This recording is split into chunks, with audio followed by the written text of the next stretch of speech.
warahmatullahi wabarakatuh. Baiklah Bapak Ibu dan teman-teman semuanya, sebelumnya perkenalkan kami dari kelompok 6 praktikum biokimia dari Fakultas Ilmu Keguruan dan Ilmu kan melakukan percobaan secara kualitatif tentang asam amino. Lalu saya memperkenalkan diri, perkenalkan nama saya Nurul Hidayatul Humairah dan teman saya Arvina Julira. Mega Wulandari. Langsung saja kita masuk ke praktikum kita. Selamat menyaksikan. Tujuan praktikum, mahasiswa mampu bertanggung jawab mengelola, mendesain, melaksanakan, dan melaporkan eksperimen uji asam amino. Dasar teori. Asam amino adalah senyawa yang memiliki gugus amino NH2 dan asam karboksilat COOH pada molekul yang sama. Tiap asam amino tersusun atas suatu atom karbon yang mengikat atom hidrogen, gugus amino, dan gugus karboksilat, dan salah satu gugus R yang berbeda pada 20 asam amino, dan struktur gugus R menentukan identitas asam amino dan sifat-sifat khasnya. Rantai samping gugus R tergantung pada gugus fungsionalnya. Dapat berupa alipatis, aromatis, asam, basa, hidroksilik, mengandung sulfur, atau amidik.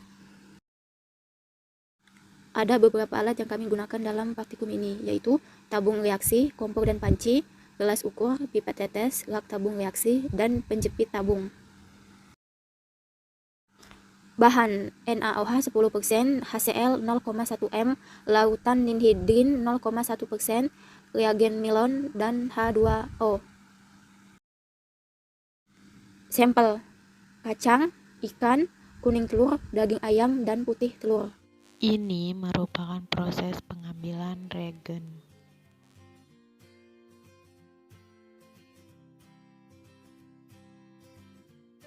Prosedur percobaan.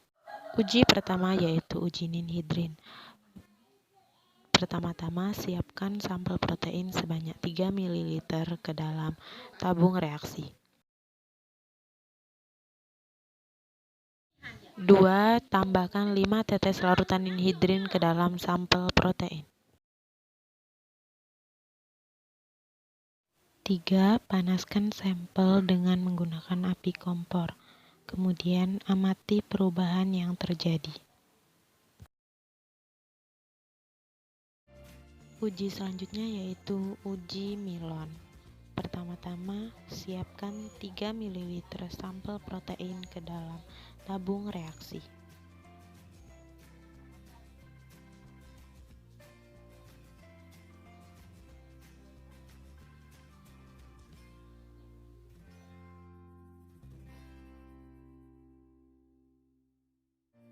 Dua, tambahkan 5 tetes reagen milon ke dalam sampel.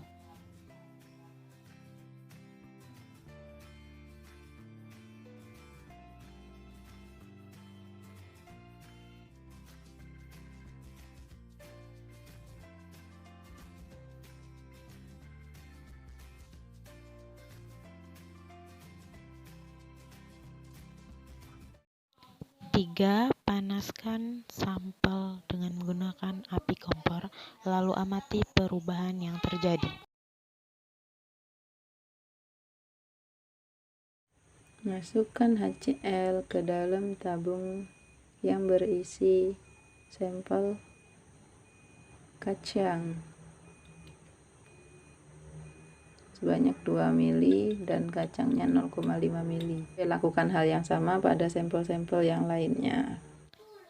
3. Panaskan sampel menggunakan air mendidih. Kemudian amati tingkat kelarutannya. Pada uji ninhidrin, hampir semua sampel mendapatkan gugus warna ungu kecuali pada sampel kacang.